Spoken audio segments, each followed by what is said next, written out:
Ito yung mustasa natin, oh. Yan, oh, mustasa. Ito yung sitaw. Bali ang ito naman pechay. Inirekta ko na. Hindi ko na siguro ililipat to kasi wala naman ng pagtatamnan, pero meron naman doon. Pero pwede naman, nakita ko kasi search ko, pwede naman irekta yung buto diyan. Basta alaga lang. Yan yung pechay natin, oh. Tapos ito yung mga mamamatay na dapat na siling pula at saka siling panigang, pero tingin ko mukhang mabubuhay naman eh, oh. Oh, di ba? Yung bansot to talaga. Pero ito, tingnan natin kung mabubuhay, abangan natin 'yan. Ito rin, oh. Oh, di ba? Siling panigang 'yan. Yan din. Tapos yung kamatis na tira, pero ito lang isa yung natira. Pero mukhang mabubuhay naman. Kaya lang maliit na siya, oh. Yan. Ito halos every 2 days nag-harvest ako dyan. Dito sa dahon ng sibuyas natin. Ito, madalas akong mag-harvest dyan, oh, sa kangkong na yan, oh. Bale ito mga kamaglulupa, isang bumili lang ako ng kangkong, isang tali lang. Yun lang. Isa to, parang halos araw-araw nag-harvest ako dyan sa kangkong na yan. Ito yung talbos ng kamote. Oh. Diba?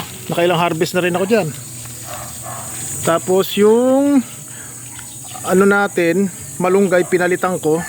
Kasi mali pala pag magtatangka pala kailangan meron ganito, yung mga ganyan, no? Nuts ba tawag din? Nakalimutan ko. Basta ganyan. O ngayon meron na siya, kung napapansin niyo. Yan, o. Diba? Ito rin, o. Hindi ko gano'ng dinidiligan to, eh. Sana magtuloy-tuloy na. Yan, o. Pero ang masama niyan, yung tinanim ko sibuyas na bulok. Hindi ko alam kung bakit. You know? Tapos itong sitaw na to, ang binabala ko rito sa dalawa na to, ilalagay ko yung isa rito, tapos yung isa rito, pagagapangin dito, yan, o. Yan, pagagapangin, tapos dito maglalagay ako ng tali or yung alambre, nakahanda na yung alambre ko, yan, o. Yung alambre diyan ko pagagapangin kasi dito pag tanghali may araw dito, eh. Yan, pagagapangin ko dyan. Ito hindi ko na siya ililipat, tinating mabubuhay, pero tingin ko na mabubuhay kasi si research ko kahit naman direkta mabubuhay, basta alagaan lang. I-spray natin yan ng yung pinagbabara ng balat ng ano ba to? Saging o kaya ng saba.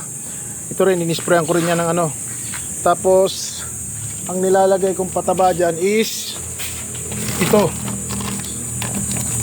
Yan, o. Yung dami yan. Yan, o. Yung shell ng itlog, bali ng calcium. Pero ito hindi muna natin lalagyan to. Saka na muna natin lagyan yan. Tapos kung nakikita nyo itong sampayan na to, ito gagawin ko rin ng gapangan. Itatanim natin dyan upo. Dito na nilalagay kasi maaraw dito, upo. Subukan din natin yan. Pero for the meantime, focus tayo rito sa mga to, kung mabubuhay natin yan.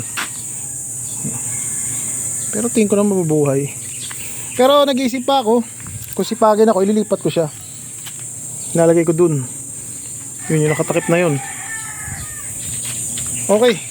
Wala, natuwa lang ako. Nabuhay sila, oh. Sitaw. Ayos. Salamat po.